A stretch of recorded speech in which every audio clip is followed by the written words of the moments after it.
Alors, on parlait justement de la stratégie de Kia à l'avenir. Bah, ils veulent s'implanter dans les utilitaires. Et avec ça, ils veulent travailler avec LG pour créer quoi? Des fourgons aménagés, en fait.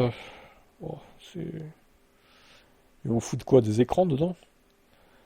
Ouais, t'as même des penderies. Ok. C'est des espèces de camping-cars sans en être, parce que c'est pas assez gros pour être des camping-cars, ça, hein. Tu peux pas dormir vraiment là-dedans, au final. Ou alors t'es pas très à l'aise, quoi, hein. Alors, c'est des concepts basés sur le PV5. Les deux engins intègrent du mobilier et des appareils électroménagers. Les deux protagonistes souhaitent réunir le savoir-faire de Kia en matière de mobilité et l'expertise de LG dans le domaine des solutions d'intelligence artificielle. Objectif, offrir aux utilisateurs des expériences personnalisées, adaptées aux différents modes de vie des particuliers, aux besoins des professionnels en intégrant des technologies dernier cri à bord des véhicules. Les futurs propriétaires du PV5 pourront ainsi transformer leur fourgon en un bureau personnalisé, un studio, un salon, etc. Les possibilités semblent infinies à condition d'être prêt à mettre le prix. Won Jeong Jeong Jeong. Le mec s'appelle deux fois Jeong, ok. C'est son prénom et son nom. J'adore la Corée du Sud. Ce partenariat avec LG Electronics fait progresser la valeur fondamentale de nos PBV, contribuant à un nouveau paradigme de mobilité où les véhicules se transforment en espaces personnalisés pour la vie et le travail. Les premiers véhicules issus de cette collaboration seront commercialisés au cours du second semestre 2026. Ouais. Bon. C'est des vannes aménagées plus que des camping-cars en fait. Mais alors, question, pourquoi personne se lance dans les camping-cars électriques? Personne ne s'est lancé là-dedans jusqu'à présent. Alors, est-ce que parce que il n'y aurait pas assez d'autonomie, peut-être? Mais quand on y réfléchit, un camping-car électrique avec le V2L et tout, mais ce serait génial. Ils ont déjà des prises, certains VE. Pourquoi tu fais pas un camping-car électrique? Alors certes, ce serait une grosse batterie de 100 et quelques kilowattheures, voire 120, mais personne n'a pensé à faire ça encore. Moi, je comprends pas. On est en 2025. C'est bien beau, hein, les vannes aménagées, mais ça suffit pas, quoi. C'est la première étape, on va dire, mais camping-car électrique, je suis sûr qu'il y aura des clients. Alors certes, hein, ça coûtera un bras, hein, mais quand tu regardes les camping-cars thermiques, ils sont déjà chers, hein. Il y en a, ils sont à 100 000 balles, hein, quand même, hein. Alors les électriques, oui, ça serait peut-être 110, 120, ça serait peut-être un peu plus cher, mais au final, il y aurait de la clientèle, j'en suis sûr. Tu pourrais même leur coller des panneaux solaires, ça rechargerait directement la batterie de traction quand c'est en arrêt. Franchement, il y a un marché à prendre, en fait. Pourquoi personne s'y lance? Je comprends pas. C'est surprenant, quand même. À votre avis là-dessus, vous? Ces chiffres montrent à quel point la température extérieure elle joue sur l'autonomie des voitures. Pour cette étude, X-Weather s'est basé sur de nombreux paramètres extérieurs.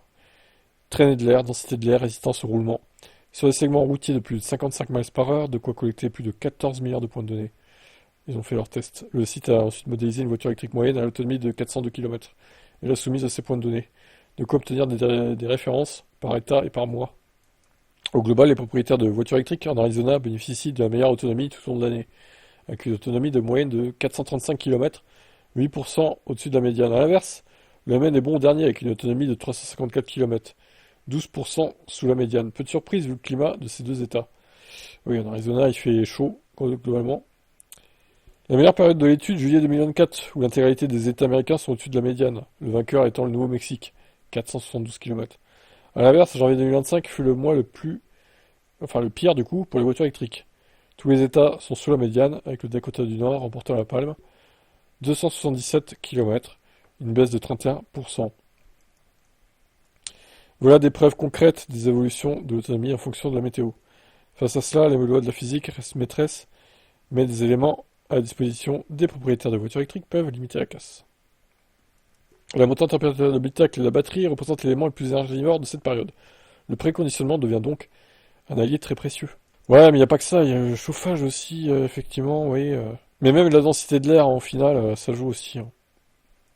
Je parle de la pompe à chaleur avec le Kona que j'avais d'ailleurs à l'époque. Et puis voilà quoi. Bon bah ça, de toute façon, c'est connu, hein. Plus il fait froid, moins il y a d'autonomie. Moi-même, j'ai vu, hein, sur le Niro, en plein hiver, c'était à 100% à 390 km, 395. Et là, je suis remonté à 424 en fait. Donc, même si c'est pas des canicules en ce moment, il fait entre 14 et 15 degrés environ. Je vois que ça remonte, hein. Et cet été, ça sera sûrement autour des 450, voire 460, comme le WLTP en fait. Voire peut-être un peu plus, à voir. Donc moi, ça me choque pas. Ciao. Ford rend plus pratique ses voitures. Le Frunk. Ah, je croyais que c'était un truc comme genre V2L, mais en fait c'est le Frunk quoi. En vrai, 16 litres, c'est pas la folie, hein. Dans un communiqué de presse, Ford vient de présenter un nouveau rangement à l'installer sous le capot des Explorer et de Capri. L'objectif est d'offrir un Frunk à ces deux SUV, un élément qui fait cruellement défaut à ces modèles. 16 litres. Alors, c'est un filet qui protège effectivement les rangements, mais en vrai, ça sert à rien, quoi. À part foutre un pauvre câble,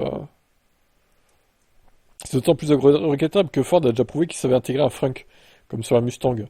Sans oublier que ce second coffre est un des atouts majeurs du modèle Y. Lui, c'est pas 16 litres, c'est 116 litres. Si l'intégration n'est pas des plus réussies, il faut toutefois rappeler que l'absence de frunk n'est pas imputable à Ford. Pour rappel, les Explorer et les Capri reprennent la plateforme de Volkswagen ID4 et 5 qui ne disposent pas de frunk. Donc ça coûte 150 euros cette merde de filet quand même, hein. Ouais, bah non.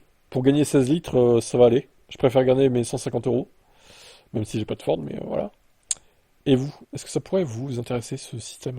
Kia revoit ses objectifs de vente à la baisse. Bah oui, mais quand vous avez des designs qui sont toujours les mêmes, hein, franchement, innovez un peu. Ils sont en perte d'innovation chez Kia, c'est n'importe quoi. EV6, c'était une belle innovation. Elle est sympa. Niro aussi, il est arrondi, il a des formes arrondies, plus profilées que ça. Enfin, qu'est-ce qui leur a pris là de se conformer au V9 et de décliner ça dans différentes tailles, quoi. C'est une folie, quoi, même. Le cœur de cette stratégie, baptisée Plan S 2030, inclut un ambitieux objectif de vendre 2,3 millions de véhicules électrifiés, 100% électriques et hybrides rechargeables, par an d'ici la fin de la décennie, soit 56% de l'ensemble du mix global projeté. Dans le détail, qui a visé désormais 1,2 million de ventes pour le tout électrique, contre 1,6 million auparavant, et projette d'atteindre une part de marché de 4,3%. Sur l'électrique, il y a donc une différence de 340 000 unités par rapport à l'objectif précédemment annoncé. En revanche, Kia vise toujours les 250 000 unités sur les électriques utilitaires d'ici 2030. Pour y parvenir, l'entreprise va investir 26 milliards entre 2025 et 2029. Le constructeur sud-coréen vise un chiffre d'affaires de 105 milliards d'euros d'ici 2030, ainsi qu'une marge opérationnelle de 10%. Pour continuer de grandir au cours des prochaines années, la marque souhaite diversifier sa gamme de produits.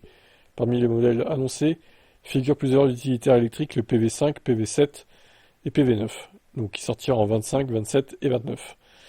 Par ailleurs, Kia prévoit le lancement d'un pick-up électrique afin de répondre à la demande de ce segment en Amérique du Nord. La gamme s'étoffe tout autant, le V2, futur concurrent de la 4L électrique, viendra bientôt compléter par le bas la famille des VE chez Kia. On a déjà EV3, 4, 5, pas encore dispo en Europe, et EV6 donc, et EV9. On n'attend plus que le V1. De cette façon, la marque sud-coréenne espère pouvoir couvrir tous les segments sur l'électrique. Alors, la connectivité, l'autonomie et l'intégration de la robotique dans ses offres, l'entreprise envisage de développer des véhicules définis par logiciel. D'ici 2030, Kia espère donc se positionner comme un acteur central dans la transition vers une mobilité durable et occuper un rôle significatif dans un secteur automobile en pleine mutation.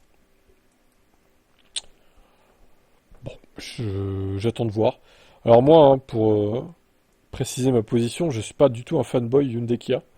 C'est vrai que j'ai eu deux Hyundai et Kia, mais je suis pas fan hardcore de ces marques pour autant. J'aime bien ce qu'ils font, après de la dire fan, non. Comme quoi, là, vous voyez, je critique, hein, le design de Kia, je n'aime pas du tout, hein. Franchement, pour moi, ça va pas, hein. Ils se plantent avec ce design, hein, clairement. C'est pas aérodynamique, tout, ils se ressemblent tous, les modèles. Il n'y a aucune créativité, franchement. C'est dommage, je trouve que c'est dommage, il faut le dire quand ça nous plaît pas. Comme le nouveau connard, hein, je le déteste, hein, de chez Hyundai, hein. C'est pour ça que, au final, j'avais plutôt pris le Niro, qui me plaisait plus. Voilà. Et rien ne dit que je prendrai pas une autre marque, d'ailleurs, que Hyundai Kia à l'avenir, quand je me séparerai un jour du Niro, parce que oui, ça raillera.